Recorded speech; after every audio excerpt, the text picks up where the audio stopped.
తెలుగుదేశం హయాంలోనే నెల్లూరు జిల్లా ఉదయగిరి అసెంబ్లీ నియోజకవర్గం అభివృద్ధి జరిగిందని మాజీ ఎమ్మెల్యే బొల్నేని వెంకటరామారావు స్పష్టం చేశారు. వింజమూరు మండలంలో ఆయన విస్తృతంగా పర్యటనలు చేశారు.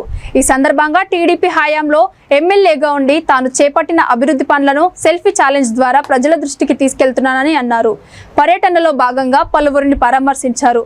ఆయా కార్యక్రమాల్లో ఆయన వెంట పార్టీ మండల కన్వీనర్ గోగంటి రఘునాథరెడ్డి, గిరిజన మహిళా సంఘం నేత పర్యటనలో భాగంగా పలువురిని పరామర్శించారు. ఆయా కార్యక్రమాల్లో ఆయన వెంట పార్టీ మండల కన్వీనర్ గోగంటి రఘునాథరెడ్డి, గిరిజన మహిళా సంఘం నేత నూతలపాటి జయలక్ష్మి, పార్టీ పట్టణ అధ్యక్షుడు కోడూరు నాగిరెడ్డి, మాజీ మండల కన్వీనర్ గూడ నరసారెడ్డి, ఏఎంసీ మాజీ డైరెక్టర్ గురజాల వాసు తదితరులు ఉన్నారు.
అన్నిటిని కూడా మేము సెల్ఫీలు తీసి ఒక ఛాలెంజ్గా ఈ నియోజకవర్గానికి గత 5 సంవత్సరాల్లో తెలుగుదేశం పార్టీ అధికారం ఉన్న 14 నుంచి 19 వరకు ఏ అభివృద్ధి కార్యక్రమం అవన్నిటిని కూడా మేము ప్రజల దృష్టికి తీసుకెళ్ళదలుచుకున్నాం.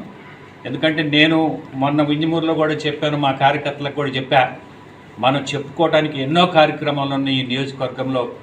కావలి, ఉదయగిరి, సీతారాంపురం నేషనల్ హైవే అయితేనేమి, పామూరు, బద్వేలు నేషనల్ హైవే అయితేనేమి, కామధేను ప్రాజెక్ట్ అయితేనేమి, వింజమూరు హాస్పిటల్, ఉదయగిరి హాస్పిటల్, 6 సబ్స్టేషన్లు, దాదాపుగా 1000 చెక్ డ్యాములు, ఫేజర్ కాంపోజిట్ గేట్లతోటి ఉండేటటువంటి 1000 చెక్ డ్యాములు అయితేనేమి, దాదాపుగా 270 చెరువులు పూడికలు చేసి రిపేర్లు చేయటం అయితేనేమి, వీటన్నిటిని కూడా ప్రజల దృష్టికి తీసుకోవాల్సిన అవసరం ఎంతో ఉంది.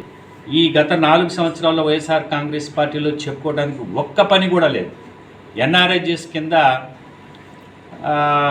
ప్రతి పంచాయతీలో కూడా కొన్ని సచివాలయాలని చెప్పి కట్టారు. అది కూడా ఎన్ఆర్ఈజీ స్కీమ్లో కట్టారు. దానికి గతంలో మేము ఎన్ఆర్ఈజీస్లో ప్రతి గ్రామంలో కూడా రోడ్లు వేసాం, ప్రతి గ్రామంలో కూడా సీసీ రోడ్లు వేసాం. అంతకు మించి స్టేట్ గవర్నమెంట్ ప్రత్యేకంగా మీరు అభివృద్ధి ఎక్కడ కూడా చేసిన దాఖలాలు లేవు. ఈరోజు మీ అధికారం మొత్తం సంపాదన కోసం తప్ప వేరే విధంగా లేదు. ఈరోజు రామోజీరావు గారు ఉన్నారు, ఈనాడు పేపరు, ఈటీవీ సంస్థ అధినేత రామోజీరావు గారు 60 సంవత్సరాల నుంచి నిజాయితీగా వ్యాపారం చేసుకుంటుంటే వాళ్ళ మీద మీరు పడేసి వాళ్ళు దొంగలని చెప్పేసి మీ ఇష్ట ప్రకారం మీ దొంగ ఛానల్స్, మీ మీడియాలో సాక్షి పేపర్లు ఇష్ట ప్రకారం వేసుకుంటున్నారు. అదే ఈరోజు వైఎస్ వివేకానంద రెడ్డి చనిపోయిన తర్వాత, రాజశేఖర రెడ్డి చనిపోయిన తర్వాత మేము ఎవరు కూడా రాజశేఖర రెడ్డి గారి గురించి కామెంట్ చేయట్లే.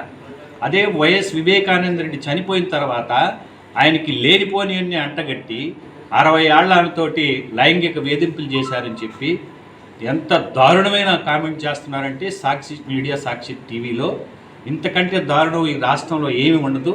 మీ కుటుంబ సభ్యుల మీద కూడా మీరు వదలట్లే, ఇలాంటి దుర్మార్గులు మీరు. అందుకనే ఈ రాష్ట్రంలో పంపించకపోతే రాష్ట్రం మాత్రం కుక్కలు జింపినిస్తరవుద్ది. రాబోయే రోజుల్లో ప్రతి ఒక్కళ్ళు కూడా ఈ 4 సంవత్సరాల వీళ్ళ రాక్షస పాలన తెలుసుకొని తెలుగుదేశానికి అధికారం కట్టబెట్టే ఉద్దేశంతో ఉన్నారు.